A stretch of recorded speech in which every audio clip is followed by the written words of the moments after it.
Bonjour, je suis Kome Jonathan et c'est avec un réel plaisir que je partage avec vous ce mini speech intitulé Mission Égypte, la face cachée, cinquième partie. Dernièrement, nous avons appris ensemble que le choix de Dieu s'était porté sur Moïse à cause de son humilité. Vous voyez, Dieu aime les gens qui passent à l'acte et qui finissent par reconnaître leurs limites. Quant à ceux qui n'ont jamais rien tenté dans leur vie, comment pouvez-vous savoir de quoi vous êtes capable? Vous ne pouvez pas être humble simplement parce que vous êtes pauvre, comme on le dit. Et oui, il paraît que la pauvreté ne produit pas de l'humilité, mais de l'hypocrisie. Comme quoi, il n'y a pas plus hypocrite qu'un pauvre, il paraît. Le comportement instinctif du pauvre serait de cacher ce qu'il pense. Parce que si tout le monde sait ce qu'il pense, il pourrait perdre certains soutiens. Mais pour les riches, il n'y a rien de plus facile que de dire ce qu'ils pensent. Parce que, vous voyez, les riches sont plus portés vers l'orgueil, quoi. Ils se disent en fait qu'ils ont atteint le sommet, alors la plupart des gens ne leur font pas peur. Parce qu'ils ont de l'argent, même les personnes les plus âgées leur vouent un véritable culte. Personne ne se sent de taille à les contredire, quoi. De telles personnes, elles n'ont pas peur de vous dire ce qu'elles pensent. Par contre, le pauvre supporte l'humiliation sans broncher parce qu'il n'a pas le choix. Mais le riche, lui, il part au quart de tour. Il démarre au quart de tour dès qu'il se sent contrarié. Mais bon, je répète, c'est ce que l'on dit. Pour ma part, mes chers amis, que vous soyez riches ou pauvres, nous avons tous des choses à cacher. Et notre situation financière n'y est pour rien. On préfère montrer aux gens la partie de nous qui donne envie plutôt que celle qui fait pitié. Et sur ce point, je suis entièrement d'accord. Mieux vaut faire envie que faire pitié. Et c'est malheureusement cette façon de penser qui a légalisé l'hypocrisie.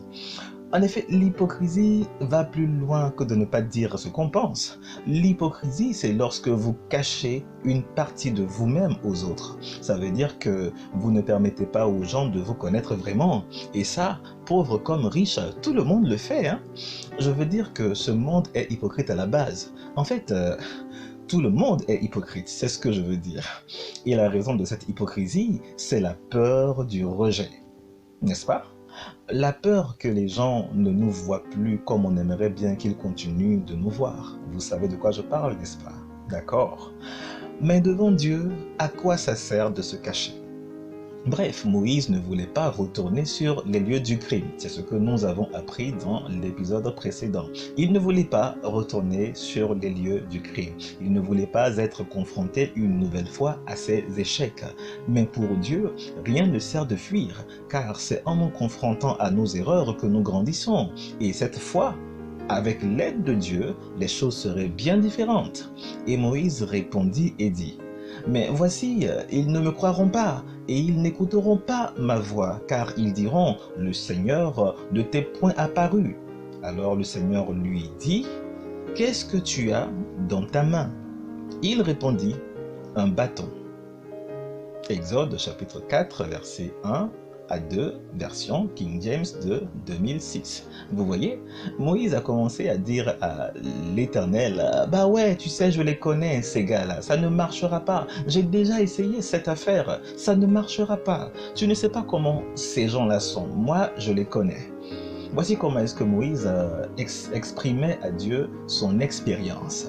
Oui, il avait l'expérience de l'échec, mais au lieu de dire que à cette époque-là, il n'avait pas ce qu'il fallait, il a préféré conclure que ça n'était tout simplement pas possible. C'est ce que vous faites, n'est-ce pas? Quand vous échouez, vous dites que c'est parce que ce n'est pas possible. Vous n'avez jamais été guéri.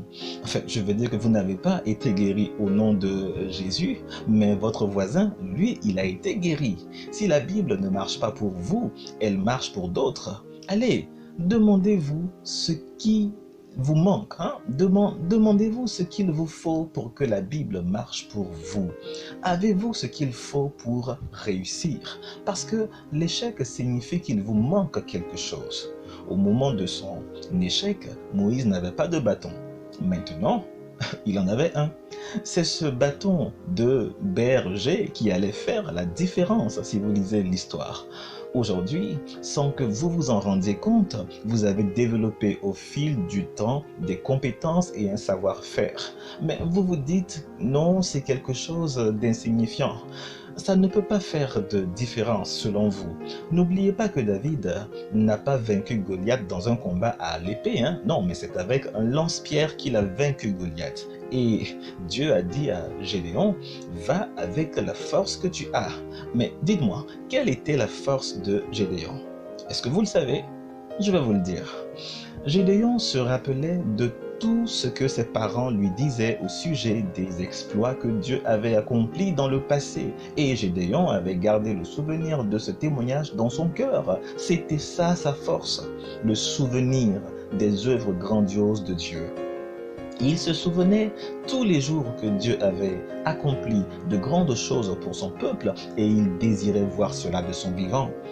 Ça vous surprend, n'est-ce pas, qu'une si petite chose comme un souvenir puisse faire la différence? Mais de vous à moi, entre un simple souvenir et un bâton, lequel est le plus grand? Lequel?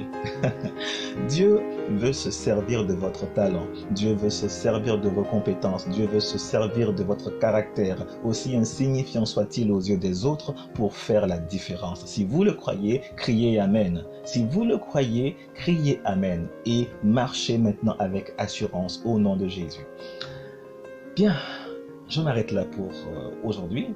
Si vous avez appris quelque chose, n'oubliez pas de m'envoyer votre témoignage au 225 indicatif de la Côte d'Ivoire 07 48 24 2 x 70.